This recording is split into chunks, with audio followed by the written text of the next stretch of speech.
Messieurs, dames, bonjour. Je me présente, je m'appelle Christophe Augex, je suis responsable des ventes de l'activité énergie as a service chez Acciona Energia. Et je suis accompagné de mon collègue Gauthier Collomb. Bonjour, Gauthier Collomb. Donc moi, je suis responsable d'activité pour l'activité Energy as a Service qui inclut les contrats de performance énergétique et les projets solaires en autoconsommation. Et donc l'objectif de notre conférence est de vous parler du contrat de performance énergétique, le CPE, au cœur de la modernisation et de la compétitivité industrielle. L'objectif étant de consommer moins d'énergie pour plus de performance.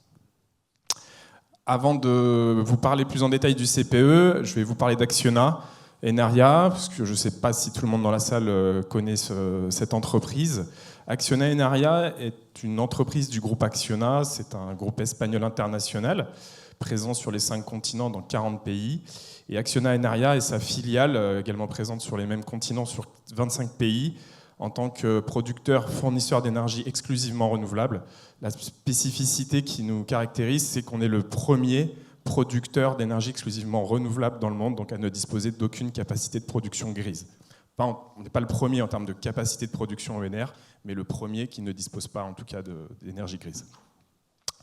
Acciona Energia en quelques chiffres, c'est 15,4 gigawatts de capacité totale de production, essentiellement éolien et photovoltaïque. 30 ans d'expérience, on l'a dit, 3000 collaborateurs, 53 nationalités, 26,7 TWh de production d'ENR. En France, Acciona Energia est présent depuis maintenant 3 ans. Après avoir racheté une entreprise qui s'appelait auparavant Equinov, que certains d'entre vous connaissez peut-être. On est une société spécialisée dans la performance énergétique qui accompagne des clients sur principalement 4 thématiques. Le financement d'opérations à travers les certificats d'économie d'énergie puisqu'on est délégataire. On a également une activité de conseil en efficacité énergétique avec un bureau d'études intégré d'ingénieurs qui réalisent des missions d'audit, d'accompagnement aux certifications ISO 50001 par exemple, ou encore des études de faisabilité de récupération de chaleur fatale. Il y en a également d'autres, vous voyez, on a déjà travaillé sur plus de 2000 missions de conseil en ingénierie.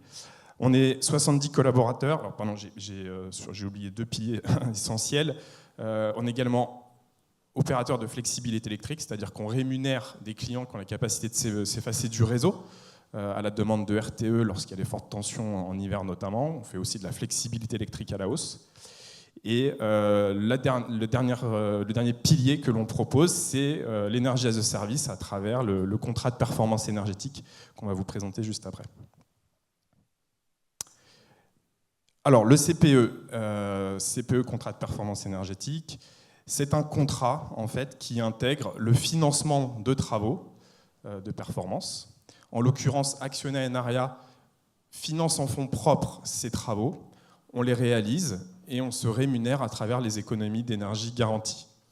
Donc ce qui est très important à retenir pour vous, c'est que c'est une opération, un schéma, un mode de fonctionnement qui permet d'être en cash flow positif dès la première année, qui vous évite d'investir dans les travaux et qui vous permet de conserver finalement votre capital d'investissement pour votre cœur de métier, vos activités essentielles. En fait, dans la réalisation de ces projets, on investit, on réalise l'exploitation maintenant sur la durée du contrat qui s'établit en général en moyenne entre 5 et 10 ans. En fait, cette durée, elle est définie par la durée de rentabilité du projet, du retour sur investissement. Sur des opérations de panneaux photovoltaïques, on peut aller bien au-delà en général, autour de 15 à 20 ans. Et voilà. Alors le schéma qu'il faut comprendre, c'est qu'au départ, dans le montage d'un CPE, on a une situation initiale qui intègre vos coûts d'exploitation et vos coûts énergétiques. C'est ce qu'on appelle la situation initiale, la baseline. On va investir, on va faire ces travaux, et dès la mise en service, vous allez commencer à faire des économies d'énergie dès la première année. L'objectif, c'est qu'une partie de ces économies vous reviennent, vous soient conservées, et l'autre partie d'économies réalisées nous est reversée pour amortir notre investissement. Bien évidemment, il vous reste un coût d'énergie résiduel, puisqu'on ne va pas effacer l'intégralité de la consommation du site. À la fin du contrat, vous reprenez à votre charge les coûts d'exploitation maintenance des systèmes qu'on a opérés sur la durée, et puis l'intégralité des économies d'énergie, bien évidemment, vous sont restantes, puisque vous n'avez plus besoin de nous reverser l'amortissement de notre investissement. Il y a un autre modèle que l'on propose, qu'on n'appelle pas CPE, mais j'en parle brièvement, c'est ce qu'on appelle nous l'Utility Purchase Agreement, qui vise pareil, à investir dans des opérations. Et là, par contre, on se rémunère à travers la facturation des utilités sorties de machine, donc comptabilisées au compteur. Par exemple, une installation de production de chaleur, de froid, ou encore de compresseur d'air. On va comptabiliser l'utilité sortie machine à travers un compteur sur les mégawattheures produits ou les mètres cubes, et on va vous refacturer cet investissement. Enfin, cette énergie pour amortir notre investissement. L'intérêt de ce modèle, c'est dès lors que vous installez un nouvel équipement qui ne vient pas en substitution d'un existant, mais qui vient plutôt étendre la production, en fait. Comment se déroule l'approche en fait, d'un CPE? On va commencer par échanger, on peut signer un NDA bien évidemment s'il y a besoin. On va étudier le projet, les économies d'énergie qu'on va pouvoir réaliser, l'investissement. On va vous remettre une offre indicative. À partir de là, si vous êtes intéressé pour aller plus loin, souvent il peut y avoir des études plus poussées à mettre en œuvre, phase APS, APD, et donc on va établir une lettre d'intention pour garantir que l'étude sera couverte à l'issue, quelle que soit la décision. Si l'étude est concluante, on vous remet une offre finale, vous êtes intéressé. Dans ces cas-là, le coût d'étude est porté dans le cadre du projet. On signe le contrat, on exécute les travaux et à l'issue des travaux, on va commencer à comptabiliser les gains à travers un protocole de mesure qui est mis en place, qui s'appelle le protocole IP-MVP, qui permet de suivre de façon transparente et garantit les économies d'énergie. Les différentes technologies sur lesquelles on intervient sont tout ce qui va toucher à la production de froid, de chaud. En l'occurrence, pour le chaud, on va retrouver les chaudières électriques, la récupération de chaleur, l'air comprimé, la motorisation avec variation de vitesse, l'éclairage, le CVC au sens large, et puis le photovoltaïque en autoconsommation, dont aujourd'hui on entend beaucoup parler à travers les ombrières parking notamment. Et je vais laisser maintenant la parole à Gauthier qui va vous parler de cas de figure plus concrets à travers des visuels aussi bien en tertiaire qu'en industrie. Oui, donc merci Christophe pour la présentation du modèle et du concept de contrat de performance énergétique. Ce qu'on a voulu faire ensuite, c'est vous donner des exemples concrets et rendre ça un peu plus palpable pour que vous ayez une idée de du type de projet et des indicateurs principaux au niveau économique de ce qui peut être fait dans un contrat de performance énergétique. Donc ici, on a une vision d'ensemble pour les mesures qu'on peut faire dans le bâtiment. On va avoir après pour un milieu industriel, mais même si vous êtes sur un site industriel, vous avez potentiellement du patrimoine plutôt type bâtiment. Les grandes mesures, ça va être tout ce qui est optimisation de la ventilation, production de chaud et production de froid, pompe à chaleur pour le chauffage, et l'éclairage avec le contrôle d'éclairage. Évidemment, tout ça, en général, passe aussi par l'installation ou l'optimisation d'une solution GTB, donc gestion technique du bâtiment, pour s'assurer que tous les systèmes installés fonctionnent correctement et de façon optimisée. Donc, dans le bâtiment, on va souvent avoir affaire à un bouquet d'actions, là où dans l'industrie, si on retrouve principalement le même type d'action de performance énergétique, on peut se retrouver avec des mesures ou des projets monotechnologie. Par exemple, sur la variation de vitesse sur moteur, on peut avoir un projet qui consiste en l'installation d'un seul variateur de vitesse sur un moteur de 5 ou 10 MW. L'éclairage, par exemple, on va le voir plus tard, on peut, dans une industrie, arriver à remplacer plusieurs dizaines de milliers de points lumineux, ce qui constitue un projet en soi.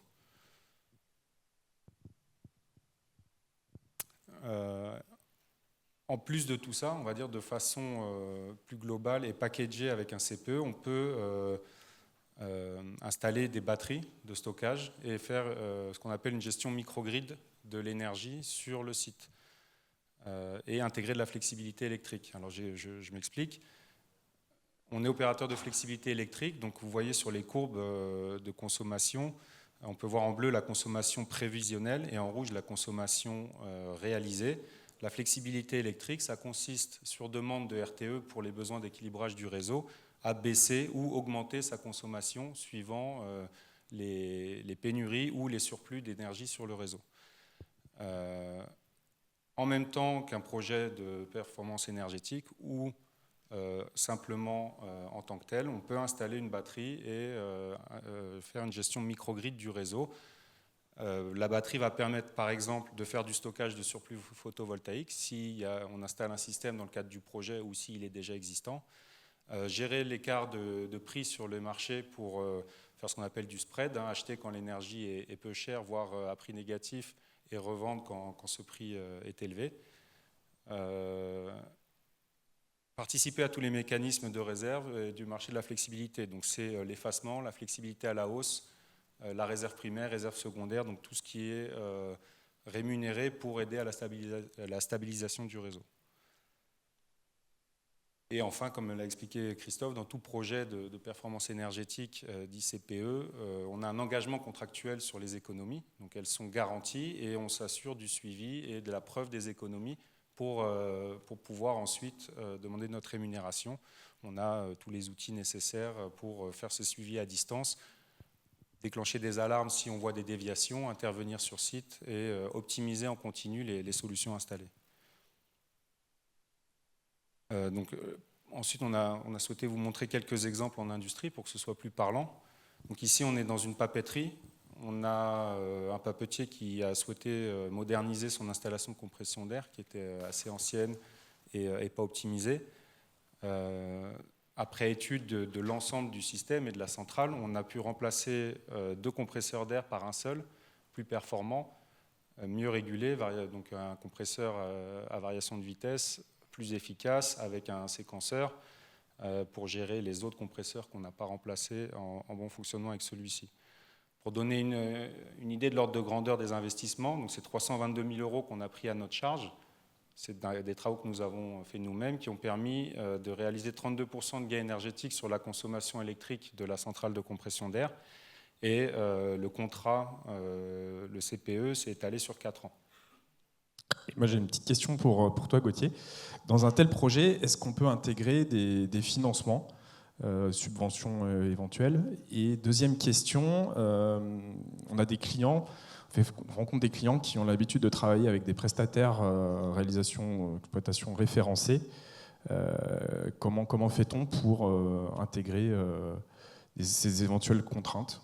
Alors, très bon point. Donc, par exemple, sur ce cas concret là, de compresseur d'air, il y a plusieurs fiches C2E qui existent. On a justement sur la variation de vitesse sur un moteur ou de la récupération de chaleur sur un compresseur d'air.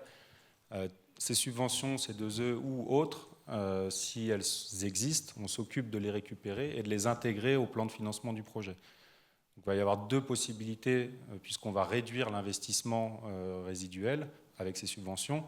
Soit on garde une durée de contrat similaire et on augmente les économies nettes dès le jour 1. Donc si vous vous rappelez du modèle qu'on a vu tout à l'heure, il y a une part des économies générées qui est pour le client directement pour vous sur votre site dès l'année 1.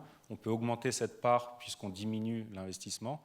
Ou alors on garde des économies nettes fixes, mais on réduit la durée du contrat puisqu'on a moins d'investissement à amortir et donc une durée d'amortissement plus faible. Pour ce qui est des prestataires, évidemment, on arrive sur des sites industriels qui existent, qui fonctionnent, qui ont leurs prestataires, travaux. On va toujours chercher, évidemment, à passer avec des prestataires qui connaissent le site, qui ont la confiance des industriels chez qui on travaille.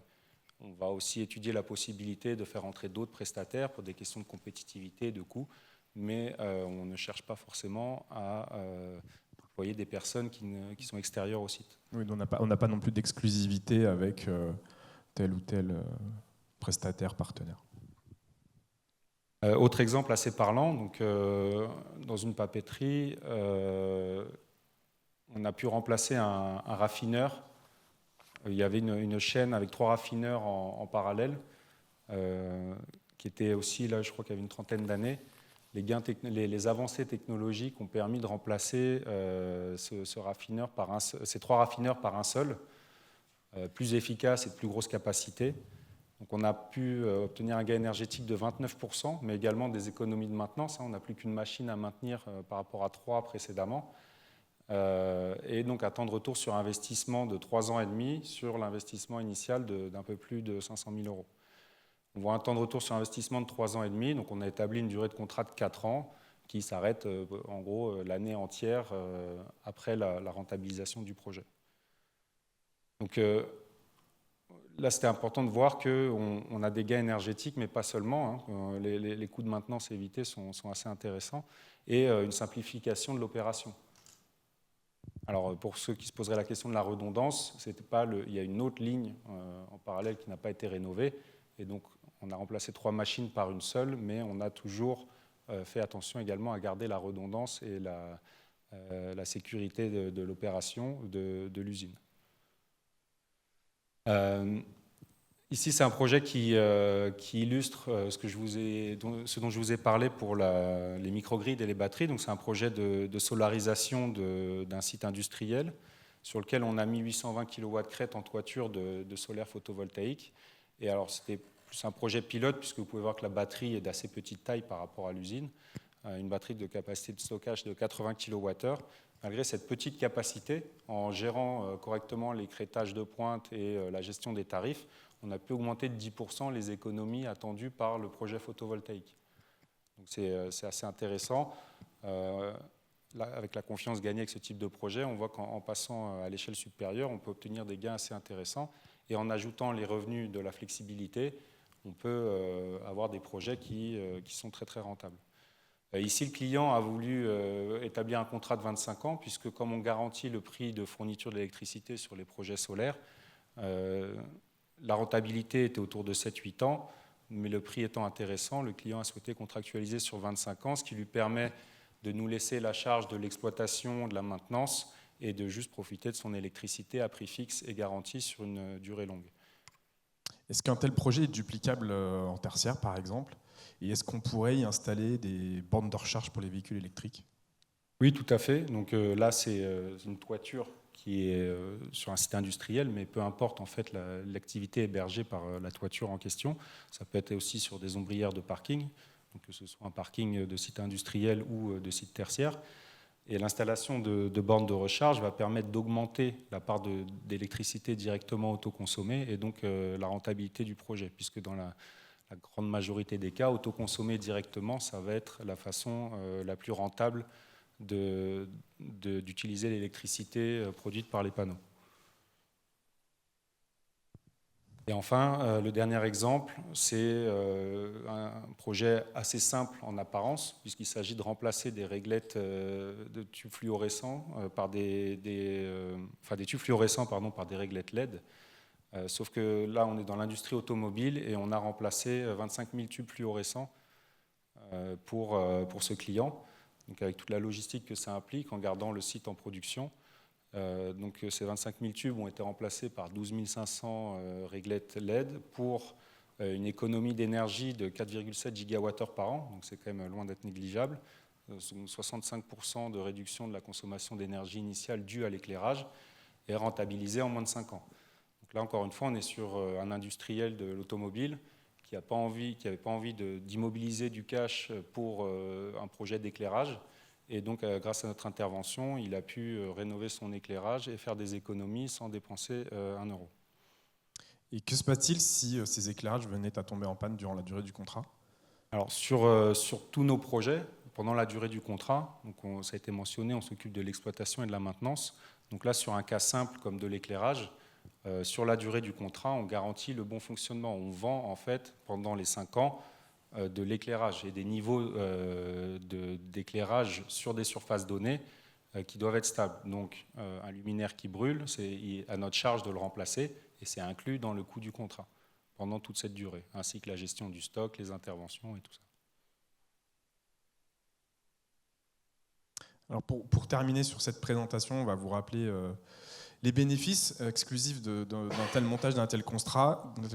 Comme vous l'avez compris, il n'y a pas d'investissement initial de la part de nos clients. On est vraiment sur des opérations finalement financées en OPEX et non en CAPEX, qui peuvent même donner lieu à des modes de financement d'intégration comptable déconsolidante pour nos clients. On est vraiment sur des projets sur mesure qui répondent aux besoins du site. Opération à cash flow positive dès le premier jour, en tout cas dès la première année, vous l'avez compris. puisque les économies d'énergie, une partie des économies d'énergie réalisées vous reviennent directement. Durant toute la réalisation du projet, vous aurez un interlocuteur unique. L'avantage, c'est que nous, on est un ensemblier sur les différents corps d'État qui vont devoir intervenir sur la réalisation des travaux, et après pour la partie suivi, exploitation, opération de l'installation. Donc que ce soit de la phase de conception à l'approvisionnement jusqu'à la garantie d'entretien. Les choses très importantes par rapport à un schéma de tiers-financement classique, c'est que nous on garantit une performance, soit une économie d'énergie, soit un rendement de production. Il y a toujours une garantie associée à nos propositions. Et ces mesures, que ce soit d'économie d'énergie ou de rendement, sont assurées à partir d'un protocole clair, transparent, puisque les formules de calcul de valorisation des gains ou des rendements sont définies contractuellement, en se basant sur un protocole qui est international, qui est l'IPMVP. On a d'ailleurs des personnes chez nous qui ont suivi les formations et qui sont certifiées CMVP. Voilà, donc on est vraiment sur un schéma d'investissement qui permet d'aller chercher qui permet de financer en OPEX du renouvellement de matériel, d'équipement, et de réaliser de la performance énergétique sur vos sites. Donc j'ajouterais que en fin de contrat, si vous avez bien suivi, les équipements vous reviennent, ils sont installés sur votre site, on ne repart pas avec les équipements. Vous avez des équipements et un système qui est plus économe en énergie et dont vous avez l'entière propriété, et ça vous permet en fin de compte de moderniser votre outil industriel, moderniser votre site, le rendant plus performant. Et ça, sans dépenser d'argent et avec la garantie dès le jour 1 que les résultats seront au rendez-vous. Merci pour votre écoute. Si vous avez des questions, on est prêt à y répondre.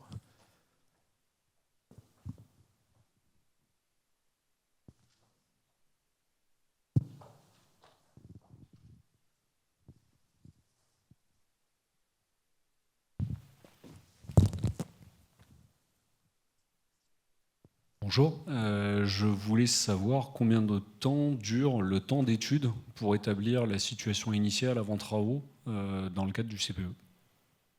Alors ça va être très variable en fonction du projet. Si on est sur le cas le plus simple, on va prendre de l'éclairage.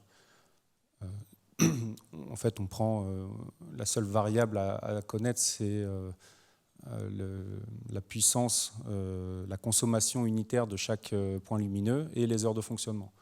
Sur des projets qui vont toucher par exemple dans un bâtiment au CVC, on a besoin de se faire une bonne idée de la consommation annuelle des équipements. On peut réussir à échantillonner et faire une corrélation avec les données météo et établir une base qui est représentative.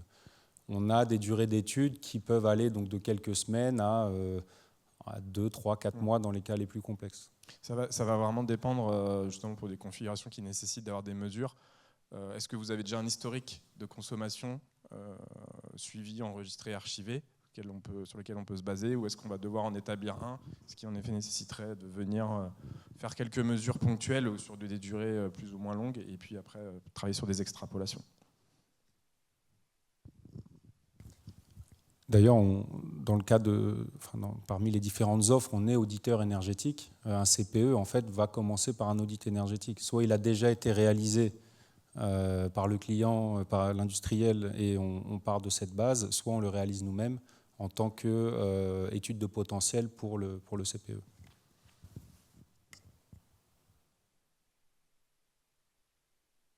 Bien, monsieur, question.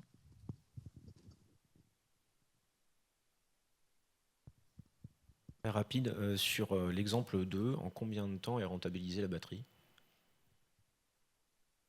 Sur le microgrid, donc on a la batterie. Donc en tant qu'ajout, les batteries sont assez compliquées. La rentabilité sur l'installation d'une batterie en soi est assez longue en général.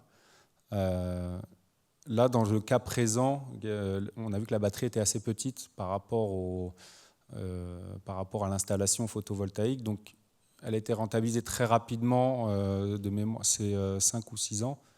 Mais parce c'était plus le côté pilote. Maintenant, sur une installation de batterie de taille plus conséquente par rapport à la taille du site, en incluant justement les revenus des mécanismes de flexibilité, on peut réduire ces durées de rentabilité à 2-3 ans. Voilà, ce qui va être intéressant, puisque par rapport à la durée de vie de la batterie, si on a 15 ans de retour sur investissement, ça ne devient pas intéressant. C'est-à-dire que sans tenir compte en effet de la flexibilité et juste l'utilisation du surplus de production PV, par exemple, qu'on réutiliserait pendant les heures de non-ensoleillement, on va être sur des temps de retour sur investissement assez longs. Par contre, comme l'expliquait Gauthier, si on utilise des mécanismes, si on l'utilise aussi et surtout sur des mécanismes de flexibilité électrique, là on peut avoir sur des niveaux de rémunération beaucoup plus courts. De retour sur investissement, pardon, beaucoup plus courts.